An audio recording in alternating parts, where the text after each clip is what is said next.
পূর্ব মেদিনীপুর জেলার এসপি সৌম্যদীপ ভট্টাচার্যের নেতৃত্বে মিথ্যা মামলায় ভারতীয় জনতা পার্টির কর্মীদেরকে 107-এর মামলা কাটা হচ্ছে।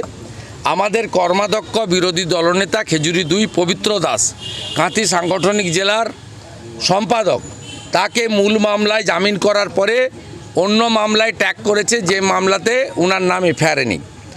আমাদের শিডিউল কাস্ট ছেলে, যুব ছেলে, আমাদের ভূপতিনগরের পঞ্চায়েতের মেম্বার দেবনাথ ভাই, তাকে জামিন করার পরে ময়নার 2022 সালের কেসে ট্যাগ করেছে। আমরাও আগামী সোমবার কলকাতা হাইকোর্টে এই এসপি সৌম্যদীপ ভট্টাচার্যের বিরুদ্ধে, তার পুলিশের বিরুদ্ধে আমরা একাধিক রিট করতে চলেছি। তৃণমূল কংগ্রেসকে বলবো, ক্ষমতা থাকলে আদালতে গিয়ে লড়াই করুন, সে লড়াই মোকাবিলা আমরা করব। এসব বাজারে